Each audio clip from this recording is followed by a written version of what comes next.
ابھی ایک topic face بک پہ چلا ہے, اس پہ بہت نیگیٹو کمنٹس آئے ہیں. وہ میرا ایک بیان کا ایک شارٹ کلپ بنایا ہے کسی چینل نے اور اپلوڈ کیا ہے. اس میں یہ کہ کیا عورت شوہر کا نام لے سکتی ہے کہ نہیں لے سکتی. کسی نے مجھ سے سوال کیا تھا کہ کیا عورت اپنے شوہر کا نام لے سکتی ہے کہ نہیں لے سکتی, یا منع کے ابا ہی کہے گی وہ. تو اس کا میں نے جواب دیا تھا کہ ہمارے عرف میں اس کو بے ادبی سمجھا جاتا ہے. تو جس کے عرف میں بے ادبی سمجھا جاتا ہو وہاں پر عورت کو چاہیے کہ اپنے شوہر کا نام نہ لے. اب چونکہ آج کل ہر آدمی مفتی بنا ہوا ہے, اور میں نے جو اس پر اشکالات تھے نا اس کا بھی جواب دیا تھا, تو لوگوں نے نیگیٹو کمنٹس, کچھ لوگوں نے حدیثوں کے حوالے کہ صحابیہ تو اپنے شوہر کا نام لیتی تھی, اس مفتی کو حدیث کا بھی نہیں پتا, قرآن کا بھی نہیں پتا, اور اس مفتی نے ایسی بات کی ہے کہ قرآن و حدیث کا تو کوئی ریفرنس دیا ہی نہیں ہے. تو بہت زیادہ چونکہ نیگیٹو کمنٹس ہے اور بہت ہی بدتمیزوں والا, یعنی انسان جب بات کرتا ہے نا تو پتہ چل جاتا ہے کہ اس کے آباء و اجداد کا تعلق کہاں سے ہوگا, خاندان کیسا ہے, جو ورڈنگ استعمال کرتے ہیں نا وہ. تو بہت زیادہ نیگیٹو کمنٹس ہیں. اس مسئلے کو میں دوبارہ بیان کر دوں. دیکھو ایک بات یاد رکھو, یہ اس میں بھی میں نے کہی ہے کلپ میں, سمجھ میں نہیں آئی لوگوں کے, تو میں ذرا ڈیٹیل میں بتاتا ہوں. لباس کا تعلق عرف سے ہوتا ہے کہ نہیں ہوتا.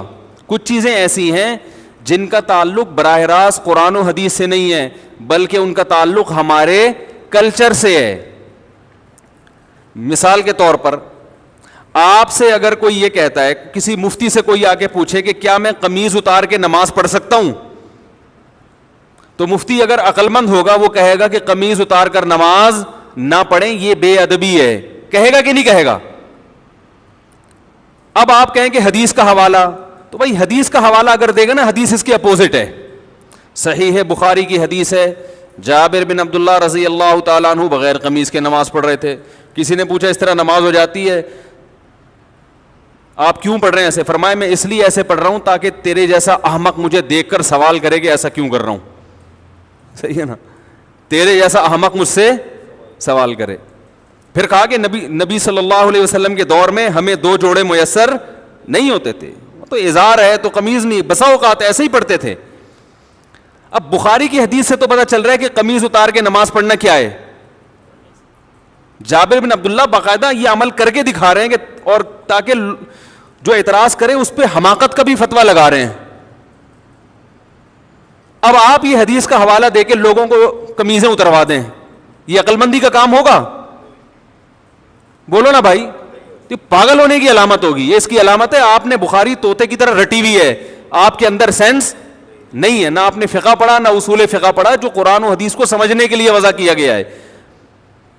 بھائی اس زمانے میں جب چونکہ صحابہ کو جوڑے میسر نہیں تھے تو قمیض اتار کے نماز پڑھنا بے ادبی نہیں سمجھا جاتا تھا, وہ تو کلچر کا حصہ تھا. غریب لوگ تھے. اصحاب صفہ میں ہم دیکھتے ہیں کہ حدیث میں آتا ہے کہ ایک دوسرے کی طرح پشت کر کے بیٹھے ہوئے تھے, کیونکہ لباس سطر ڈھانپنے کے لیے اتنا تھوڑا تھا کہ وہ ایک دوسرے کی طرف رخ کر کے بیٹھنا ان کے لیے مشکل تھا, اتنی غربت تھی. آج کون ایسا غریب ہوگا جو بیچارہ قمیض نہ پہن سکے؟ اور ایک معاشرے میں پورا پراپر ڈریس پہننا یہ ہمارے معاشرے کا کلچر بن چکا ہے, اس کو بے ادبی سمجھا جاتا ہے. کسی تقریب میں آپ بغیر قمیض کے نہیں جا سکتے, تو آپ اللہ کے سامنے بغیر قمیض کے کیسے کھڑے ہوگے بھائی؟ اگر صحابی بغیر قمیض کے نماز پڑھ رہے ہیں تو ایک بڑی اچھی تقریب میں بھی وہ بغیر کرتے کے چلے جاتے تھے. وہ صحیح بخاری کی حدیث ہے, نبی صلی اللہ علیہ وسلم کے پاس ایک صحابی نے عرض کیا, یا رسول اللہ میرا اس خاتون سے نکاح کرا دیں. فرمایا مہر فرمائی یہ لنگوٹا جو میں نے باندھا ہوا ہے. پتہ چلا اس نے لنگوٹا پہن کے نبی کی مجلس میں بیٹھے ہوئے تھے, بخاری کی حدیث ہے, اور اسی حالت میں نبی نے آپ کا نکاح پڑھایا. تو پتہ چلا دولہا کا لباس کیا تھا؟ بولو بھائی, لنگوٹا. اب اگر کوئی مجھ سے پوچھے کہ مفتی صاحب کیا دولہا صرف لنگوٹا پہن کے شادی ہال میں جا سکتا ہے, تو میں کیا کہوں گا؟ جا سکتا ہے کیا؟ میں بولوں گا پاگل ہے, بے دینوں کا دینداروں کا مذاق اڑوائے گا. وہ جائز نہیں ہے اس کے لیے لنگوٹا پہن کے جانا, اس کے لیے پراپر ڈریس پہنے. آپ کہہ سکتے ہیں وہ صحابی تو غریب تھے. بھائی اگر کوئی بہت غریب بھی ہے تو بھی اس زمانے میں ہم اس کو لنگوٹا پہن کے شادی ہال میں جانے کی اجازت نہیں دیں گے, کیونکہ ہمارے عرف میں اس کا تصور نہیں ہے. نہیں یاری بات سمجھ میں؟ طوطے کی طرح بخاری مسلم جاہل لوگوں نے رٹ لی ہے, اور علماء کوئی کسی عالم کو نہیں چھوڑا انہوں نے. ابھی میں ایک کلپ سن رہا تھا حضرت مولانا منظور مینگل صاحب کا, بڑا اچھا انہوں نے ایک مدلل بیان کیا, اس پہ لوگوں کے نیگیٹو کمنٹس. ہر آدمی کیا بنا ہوا ہے, جاہل ہوگا, مگر اعتراض ایسے کرتا ہے جیسے اس سے بڑا اس کائنات میں کوئی عالم پیدا ہوا ہی نہیں ہے. اب یہ سمجھو کہ جیسے لباس کا تعلق کس سے ہے, عرف سے, اس میں قرآن و حدیث کا حوالہ نہیں دیا جائے گا. قرآن و حدیث کی اگر بات ہے تو نبی صلی اللہ علیہ وسلم زیادہ تر ازار پہنا کرتے تھے, ازار, ایک چادر جو ہوتی تھی. آج کسی بھی محفل میں آپ ازار پہن کے نہیں جا سکتے, نماز بھی نہیں پڑھ سکتے, اس لیے کہ اس کو یوں سمجھا جائے گا کہ بھائی اللہ کے دربار میں جب حاضری دے رہے ہو تو پراپر ڈریس پہن کے, یہ نماز کا ادب ہے. جیسے آپ کسی رشتہ دار کی دعوت میں جاتے ہو تو پراپر ڈریس پہن کے جاتے ہو, چڈی بنیان میں نہیں پہنچتے. تو ہم کہیں گے کہ اللہ کا بھی یہ حق ہے کہ اللہ کے سامنے جب حاضری دی جائے تو پراپر ڈریس میں ہو, کیونکہ اب ہمارے زمانے کا عرف یہ بن چکا ہے کہ قمیض بھی ہو, ساتھ میں شلوار بھی ہو. بات سمجھ میں آ رہی ہے؟ اب یہ عرف بن چکا ہے. اسی طرح یاد رکھو کہ عورت کا شوہر کا نام لینا صحابیہ سے ثابت ہے کہ اپنے شوہر کا نام لیا انہوں نے, لیکن بہت سارے ہمارے کلچرز میں, ہمارے جو بہت سارے علاقے ایسے ہیں, قومیں ایسی ہیں جن میں عورت کے لیے شوہر کا نام لینا بے ادبی سمجھا جاتا ہے. وہ اگر نام لیں گی تو یہ سمجھا جائے گا کہ یہ بے ادب ہے. اور ادب کا تعلق بھی کس سے ہوتا ہے؟ عرف سے. اگر یقین نہیں آتا تو آپ یہ دیکھو, ہم یہ کہتے ہیں کہ نبی صلی اللہ علیہ وسلم نے فرمایا. کیا کہتے ہیں؟ فرمایا. کسی صحابی نے فرمانے کا لفظ آپ کے لیے استعمال نہیں کیا. قالا کا لفظ, قالا کا معنی کہا, عربی میں فرمانا اور کہا یہ الگ الگ نہیں ہے. قال رسول اللہ صلی اللہ علیہ وسلم, نبی نے کہا. لیکن ہمارے عرف میں یہ کہنا کہ نبی نے کہا, اس کو ادب کے خلاف سمجھا جاتا ہے. ہمارے عرف میں اگر کوئی کہتا ہے عبداللہ بن مسعود نے یوں کہا, عبداللہ بن عمر نے یوں کہا ہے بھائی, تو ہم کہتے ہیں بھائی حضرت لگاؤ. کہتے ہیں کہ نہیں کہتے؟ حضرت لگاؤ, اور بہتر ہے آخر میں رضی اللہ عنہ بھی لگاؤ. کوئی کہ بخاری سے دکھاؤ کہاں حضرت لگانا کہاں سے ثابت ہے. بھائی صحابہ کا ادب کرنا تو بخاری مسلم سے ثابت ہے. ادب کا اسٹائل کیا ہوگا یہ آپ کو آپ کا کلچر بتائے گا, یہ بخاری مسلم نہیں بتائے گی. ہر چیز میں بخاری مسلم کا مطالبہ کرنے جہالت ہے. تو یہ تو شریعت ہمیں بتائے گی کہ شوہر بیوی پر لازم ہے کہ وہ شوہر کا ادب کرے. ادب کا اسٹائل کیا ہوگا, طریقہ کیا ہوگا, یہ بخاری مسلم نہیں بتائے گی, یہ آپ کو آپ کا کلچر بتائے گا. یہاں تک آ گئی سمجھ میں؟ تو اتنے بیوقوف ہم نہیں ہیں جتنے آپ ہمیں سمجھتے ہو, ٹھیک ہے نا. ہم نے بھی پڑھی ہے بخاری مسلم الحمدللہ. اور میرے جو استاد تھے نا شیخ الحدیث, جن سے میں نے 8 سال جن سے اصلاحی تعلق قائم کیا, دن رات ان کی صحبت میں ہم دوزانوں بیٹھ کر صبح و شام ان سے سیکھتے رہے ہیں. انہوں نے 20 سال دارالعلوم کورنگی میں بخاری پڑھائی ہے. نہیں یاری بات, پڑھی نہیں ہے بلکہ پڑھائی ہے. تو کلچر کا تعلق کس سے ہوتا ہے؟ اب دیکھو امہات المومنین بھی رسول اللہ صلی اللہ علیہ وسلم کا نام نہیں لیتی تھیں. کبھی حدیث میں آتا ہے کہ زوجہ نے کہا یا محمد, آپ کہہ سکتے ہیں اس لیے نہیں لیتی تھی کہ نام لینا ادب کے خلاف, اور وہ چونکہ نبی تھے اور قرآن نے ان کا نام لینے سے منع کیا کہ ایسے مت پکارو جیسے دوستوں کو پکارتے ہو. تو اس سے اتنی بات تو ثابت ہوتی ہے کہ بسا اوقات نام لینا بے ادبی سمجھا جاتا ہے. تو جس قوم میں نہیں سمجھا جائے گا وہ نام لیں, جس قوم میں سمجھا جاتا ہے وہ نام نہ لیں. اور آسان مثال بتاؤں, دیکھو اللہ نے عورت کا جو پردہ عورت پہ فرض کیا ہے, سگے بھائی سے پردہ فرض نہیں ہے, ایسا ہی ہے نا. سگے بھائی سے پردہ فرض نہیں. سگے بھائی کے سامنے عورت اپنی کلائیاں کھول سکتی ہے, اپنی پنڈلیاں کھول سکتی ہے, یعنی ان کا پردہ نہیں ہے. سر کے بال دکھا سکتی ہے, اس کا پردہ نہیں ہے. لیکن شریف خاندانوں میں اس کو معیوب سمجھا جاتا ہے, اور شریعت نے بھی اس کو معیوب سمجھنے پر پابندی نہیں لگائی. کسی بھی اچھے خاندان میں کبھی ایسا نہیں ہوتا کہ لڑکی جو ہے نا وہ گھٹنوں تک اسکارف پہن کے بھائی کے سامنے آ کے بیٹھ جائے. اچھے خاندانوں میں ہم نے دیکھا ہے کہ جوان بیٹی جب باپ کے سامنے بیٹھتی ہے تو سر پہ بولو نا دوپٹہ لیتی ہے, کیونکہ عرف میں اس کو اچھا سمجھا جاتا ہے. تو ادب کا تعلق کس سے ہے؟ کلچر سے, بہت حد تک کلچر سے ہے, بہت حد تک عرف سے ہے. بعض لوگوں نے یہ بھی نیگیٹو کمنٹس کیے ہیں, اشکال کیا ہے کہ اچھا اگر کلچر ہی کو فالو کرنا ہے تو کتنی غلط رسومات ہیں جو شریعت کے خلاف ہیں, پھر تو وہ سب حلال ہو جائیں گی.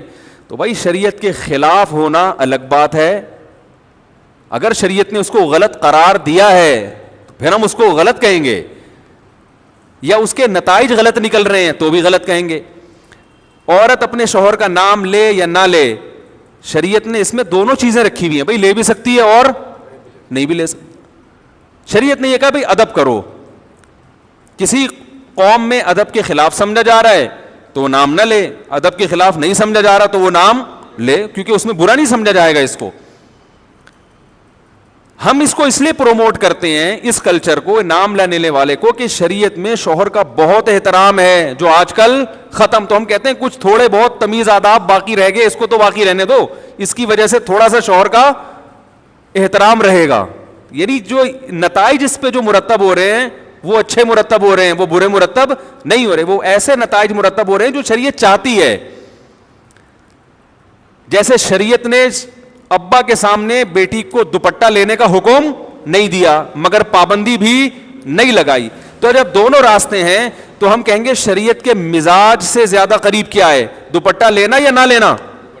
لینا زیادہ مزاج کے قریب ہے. اس میں باپ کا احترام ہے, حیا ہے, اور شریعت معاشرے میں حیا کو فروغ دینا چاہتی ہے. تو جو چیز حیا کے زیادہ قریب ہوگی اس کو اپریشیٹ کیا جائے گا, جو حیا سے دور ہوگی اس کی حوصلہ شکنی کی جائے گی, اور اس پر بخاری مسلم کے حوالے مانگنے والے پر جہالت کا فتویٰ لگایا جائے گا. سمجھ میں آ رہی ہے بات؟ اس پر یہ فتویٰ لگایا جائے گا کہ یہ کیا ہے, پاگل ہے. تو اور بہت ساری چیزیں اس بارے میں. تو جو عورتیں شوہر کا نام لیتی ہیں لیں, میں نے یہ تھوڑی کہا کہ گناہ مل رہا ہے یا ناجائز ہے, میں نے ادب, اگر کلچر اس کی اجازت نہیں دیتا تو ادب کیا ہے کہ نام نہ لے بھائی. اچھا مجھے یہ بات بتاؤ, بڑے بھائی کا نام لینا, کوئی آپ سے پوچھے کہ بڑا بھائی ہے 10 سال عمر میں آپ سے بڑا ہے, اس کو نام لے کے پکارنا, اگر یہ مسئلہ مجھ سے پوچھا جاتا یا کسی بھی مفتی سے پوچھا جائے گا, وہ کیا کہے گا؟ نام سے پکارنا ادب کے خلاف ہے, بلکہ اس کو بھائی جان کہنا چاہیے, بڑے بھیا کہنا چاہیے. یہی ہے نا. اب آپ کو حدیث میں تو آتا ہے کہ فلاں صحابی نے اپنے بڑے بھائی کا نام لیا ہے بھائی, عربی میں بڑے بھائی کے لیے کوئی بھائی جان جیسا لقب یا اس سے ملتا جلتا کوئی لقب ہمارے علم میں نہیں ہے, وہ تو نام لیتے تھے. اب آپ کہو کہ اس مفتی نے یہ کہا ہے کہ بڑے بھائی کا نام نہ لو, اور اس پر کوئی قرآن و حدیث کی حوالہ اس نے پیش نہیں کیا, یہ صرف اندھے مقلد ہیں, یہ صرف اپنی دکانیں چمکانے کے لیے بیٹھے ہوئے ہیں, ان کو قرآن و حدیث بالکل بھی نہیں آتا. الحمدللہ آپ سے زیادہ اچھا آتا ہے, اور آپ سے زیادہ اچھا سمجھ بھی سکتے ہیں اس کو. اس لیے ہم یہ کہیں گے کہ چھوٹا بھائی بڑے بھائی کو نام سے نہ پکارے, کیونکہ شریعت میں چھوٹے بھائی کو حکم ہے کہ بڑے بھائی کا ادب کرے. کیسے کرے یہ شریعت نے نہیں بتایا. نام لینا بڑے بھائی کا ہمارے عرف میں ادب کے خلاف سمجھا جاتا ہے, بدتمیز سمجھا جاتا ہے. جو اپنے بڑے بھائی کو بولا ستار ذرا ادھر آنا, بات سننا کیا حال ہے, ستار ذرا پانی لے کر آنا, وہ بولے گا تیرا بھائی ہوں, تیرے باپ کی جگہ ہوں, تو آپ بولو گے بھائی جان, بھیا, یہی کہیں گے نا. اس کے لیے بخاری مسلم کے حوالے کی ضرورت نہیں ہوگی, اس کے لیے اتنے حوالے کی ضرورت ہوگی کہ چھوٹے پر بڑے کا احترام لازم ہے. احترام کا اسٹائل کیا ہوگا یہ آپ کو آپ کا کلچر بتائے گا, یہ آپ کو بخاری مسلم نہیں بتائے گی, کیونکہ کلچر چینج ہوتا رہتا ہے ہر زمانے کے لحاظ سے. بڑی بہن کو لوگ کیا کہتے ہیں, نام سے پکارتے ہیں یا آپی آپا باجی کہتے ہیں؟ بخاری میں ہے کہیں کہ بڑی بہن کو نام سے نہ پکارو ہے بھائی؟ ارے بھائی کوئی بڑی بہن آپ سے 20 سال عمر میں بڑی ہو, آپ اس کو نام لے کے بلاؤ, بےادبی ہے نا. آپ کیا بولو گے؟ آپی, باجی, جو تمیز, اگر اچھا خاندان ہے بھائی, اگر نہیں ہے تو پھر میں معذرت چاہتا ہوں. اگر پھر آپ یہ بولو گے بخاری کی حوالہ دکھاؤ, اس کا مطلب آپ کے خاندان میں کوئی پرمپرا آپ کی ہے ہی نہیں, ٹھیک ہے نا, کوئی کلچر ہے ہی نہیں. تو بڑے بھائی کو پشتو میں ورورا کہیں گے, ورورا جب بلائیں گے نا ورور. اور اردو میں تو اور بڑے ادب تمیز ہیں. اردو میں تو پہلے تو بہت ہی ہوتا تھا, اب تو شارٹ ہوتا جا رہا ہے. اردو میں تو چھوٹی بیٹی کو دختر, بیٹی کو دختر کہیں گے نا, وہ شادی کارڈ چھپے ہوئے ہوتے ہیں دیکھیں. اب تو نور چشمی کے علاوہ کوئی لفظ سمجھ میں ہی نہیں آتا, اس میں لکھا ہوتا ہے ہماری نور چشمی دخترے کی شادی فرزند انجمن سے قرار ہونا قرار پائی ہے. ٹھیک ہے, آدمی کہتا پتہ نہیں کیا ہو رہا ہے. تو اردو میں تو اور ہوا کرتا. تو یہ ہر زبان کا کلچر ہے, ہر زبان کا ایک اپنا کلچر ہوتا ہے. دیکھو اردو میں کسی بڑے کو تم سے بات کرو گے بے ادبی ہے, انگلش میں یو کہو گے بے ادبی نہیں ہے. تو ہر زبان کا اپنا کلچر ہے, اس کے حساب سے بات ہوتی ہے. تو ایک اور بات تھی, ہاں رہا یہ مسئلہ کہ اگر کلچر ہی کو فالو کرنا ہے تو کلچر تو بہت جگہوں پہ غلط رہنمائی کرتا ہے, ایسے تو بہت ساری چیزیں ہیں. تو بھائی اگر کلچر شریعت کے خلاف جا رہا ہے, شریعت نے واضح طور پر کہا ہے کہ یہ غلط ہے, پھر کلچر کو فالو نہیں کر سکتے. بعض دفعہ کلچر شریعت کے خلاف نہیں ہوتا, لیکن اس کلچر پہ جو نتیجہ مرتب ہوتا ہے وہ شریعت کے خلاف ہوتا ہے. مثال کے طور پر بارات کا کھانا, اب بیٹی کی شادی پہ جو کھانا کھلایا جاتا ہے یہ شریعت کے خلاف نہیں ہے براہ راست. نبی نے کہیں منع نہیں کیا کہ بیٹی کی شادی کرو تو کھانا نہ کھلاؤ, لیکن کہیں ترغیب بھی نہیں دی ہے, بلکہ ولیمہ کیا ہے تو جو لڑکے والے کرتے ہیں. تو ہم بارات کو اس لیے نہیں منع کرتے کہ یہ بدعت ہے, بدعت تو وہ چیز ہوتی ہے جس کو دین سمجھ کے کیا جائے, اس لیے بھی منع نہیں کرتے کہ شریعت نے منع کیا. بھائی شریعت اس بارے میں خاموش ہے. ہم کہتے ہیں کہ ایسی رسم ہے جس کے بارے میں شریعت خاموش. تو شریعت کسی چیز کے بارے میں اگر خاموش ہو اور وہ آپ کا کلچر ہو, آپ اس کو فالو کریں, کوئی پابندی نہیں ہے, لیکن اس کو فالو کرنے میں نتائج اگر برے نکل رہے ہیں تو پھر اس کو فالو نہ کریں. کیونکہ بارات کے کھانے کے جو نتائج ہیں وہ کیا ہیں, برے ہیں. بیٹی کی شادی مشکل ہو گئی ہے, اور شریعت شادی کو کیا بناتی ہے, آسان. اس کو آسان رکھا ہے شریعت نے, اس لیے ہم اس سے کیا کریں گے, منع کریں گے. تو یہ تمہارے ذمے ہے, بتا رہا ہوں میں تو بیان کر کے بھول جاتا ہوں, پتہ نہیں کوئی ایسا کلپ آتا ہی نہیں مارکیٹ میں, پھر وہ الٹی چیزیں لوگوں کے سامنے آنا شروع ہو جاتی. تو اس لیے ادب یہی ہے کہ خواتین اپنے شوہر کا نام نہ لے لیں تو بھی گورنمنٹ کی طرف سے کوئی پابندی نہیں ہے, نہ لیں تو اچھا ہے, اچھا لگے گا, اچھا کلچر پروموٹ ہوگا کہ بھئی شوہر, ان کے ہاں شوہروں سے تمیز سے بات کی جاتی ہے, ٹھیک ہے نا. کتنا اچھا سا بول کے کتنا اچھا محسوس ہو رہا ہے. یعنی اگر کوئی یہ ہو کہ یعنی کوئی یہ سن بھی لے کہ ان کے ہاں بیوی اپنے شوہر سے تمیز سے بات کرتی ہے, کہ عجیب سا محسوس ہو رہا ہے کہ نہیں ہو رہا, یعنی قیامت کی نشانی لگ رہی ہے آج کل جس اسٹائل میں. پھر بعض نے یہ بھی اصرار کیا کہ شوہر بھی تو بیوی کا نام لے سکتا ہے. تو یہ ایسا ہی ہے جیسے بڑا بھائی جب چھوٹے بھائی کا نام لے سکتا ہے تو چھوٹا بڑے کا نام, بھائی چھوٹے پر لازم ہے کہ وہ بڑے کا احترام کرے, تو شوہر پر لازم نہیں ہے کہ وہ بیوی کا احترام کرے, بیوی پر لازم ہے کہ وہ شوہر کا احترام. ہاں آپ یہ کہہ سکتے ہیں اچھا پھر کیا ذلیل کرے اس کو, تو ذلیل بھی نہ کرے, عزت دے, لیکن اس درجے کی عزت جتنی شوہر کی ہوتی ہے تو اسلام میں عورت کی اس سے ایک درجہ کم عزت ہے. بیوی کو بھی عزت دینی چاہیے, اس کا بھی احترام کرنا چاہیے, لیکن قرآن کے مطابق عورت کا درجہ شوہر سے ایک درجہ کم ہے.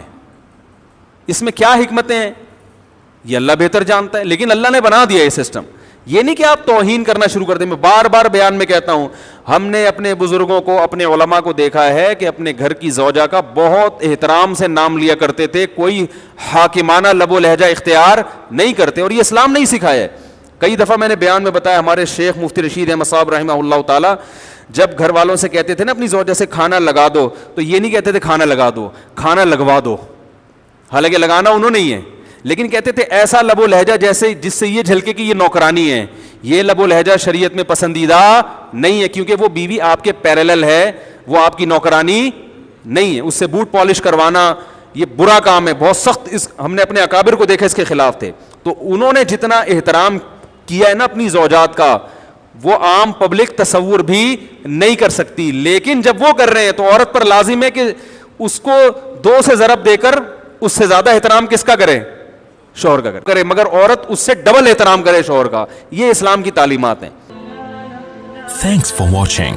Don't forget to like, comment, share and subscribe to Mufti Tariq Masood, famous scholar.